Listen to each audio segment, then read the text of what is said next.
Assalamu alaikum. Good afternoon, everyone. I'd like to start off by thanking everyone who made Sofa possible. Sheikh Khalil, our teacher, who, as I like to call it, was always A1 since day one. Sister Zamia, Sister Zeba, Imam Arsalan, Imam Mukhtar, and also thank you to all of the parents and the volunteers who helped shape Sofa for the better each and every class. And of course, since nothing in life is possible without the permission of our Creator, I would like to take a moment and be thankful to Allah subhanahu wa ta'ala for this amazing opportunity He's blessed us all with. And for most of all, for helping shape Sofa into a lasting connection that I will cherish for the rest of my life and in this world and the next. Sofa. When I first heard the word around 2 years ago, I had no idea what it meant. The literal meaning of Sofa is companionship. But today I can tell you all that Sofa is a lot more than just a mere bond. Sofa is a connection when you've been with good people and that you can learn from and exchange ideas with. And it does last for a significant portion of your life.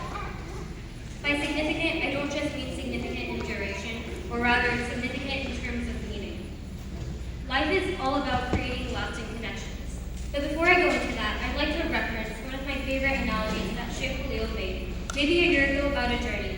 But to make things a little more relatable, I'll call it a road trip.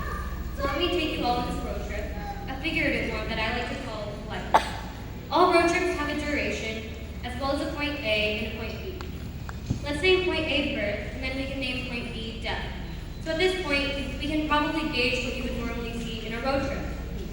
All road trips have a vehicle, as well as distractions, and a few obstacles. You might even see that there are a variety of different routes you can take to get to your destination. But the most important part of a road trip is what you gain from that trip, that you can take and remember. After you've reached your destination, what will you take and remember from that trip, and what can you do during that trip to make those long, pointless hours worthwhile?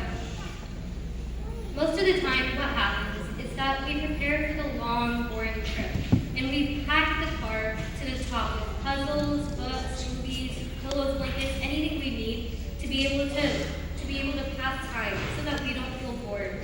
But a lot of the time, when we actually get to our point B or our destination, we'll be lost because maybe we didn't check the weather and all the time that we have, or something will happen, and essentially we failed to prepare efficiently for our destination and all the time that we had.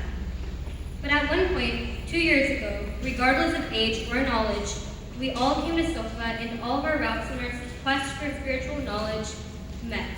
So like any old road trip, let's say that we got on the bus together to reach our goal or to reach a certain checkpoint.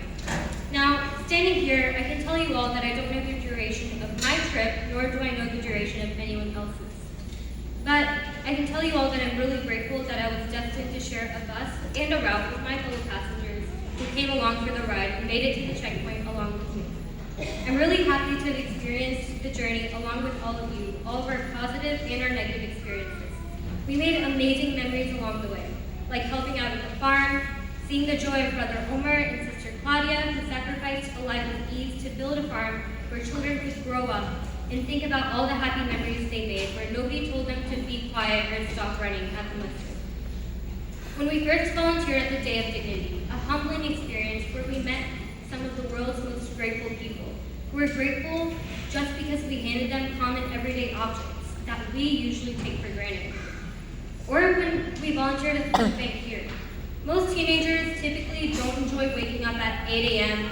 on a Saturday or a Sunday to volunteer, but even if we don't appreciate the time-consuming work that we put in, somebody else out there was really grateful for our time. That one distraction that we drove by but never forgot, because one time Sheikh Khalil decided that the weather out was nice, and we took class out. We were learning about how much money can change a person, and how materialism in this world can negatively affect your outlook of the next. And a man with his dog, or his ferocious beast, as he called it, drove up and proved the importance of these lessons and the relativity that they have. Because even if you can't relate, someone else can. Recently in March, we went to perform a run together. That was my my first time stepping foot in Saudi Arabia and talking, walking, breathing in the same vicinity where the Prophet Muhammad, peace be upon him, had once lived. Going to Mecca and performing Umrah was so humbling. People come from all ends of the earth to the same place with different cultural customs, social statuses, and income levels. And they all go there and suddenly all that just melts away. Because in Allah subhanahu wa ta'ala's eyes, everyone is equal.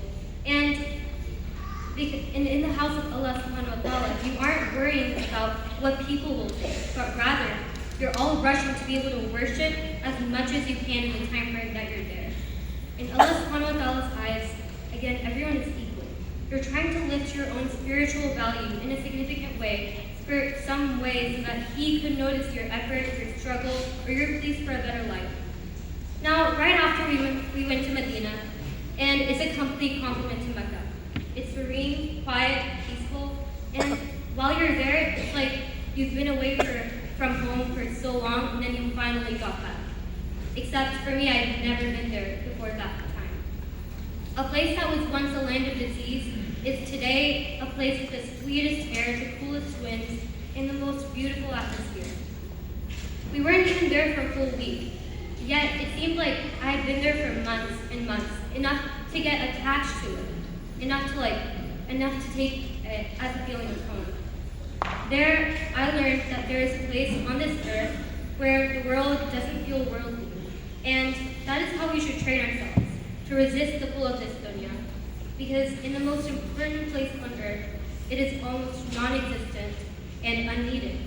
So this brings me back to our analogy. Alhamdulillah, we've reached our checkpoint today, our goal, but that does not mean that we finished our journey. It doesn't end here, because after this, we're going to keep on learning. With that experience and with that knowledge we gained each and every class, we also took on a responsibility. We took a responsibility to share the knowledge with the majority of the people that we can, and to embed this knowledge into our daily lives. After this, we have a journey to continue, and each day as we begin to feel ourselves getting tired or frustrated of the time and work, ask ourselves this question that our Lord has asked of us. فَأَيْنَ تَذْهَبُونَ? So where are you going?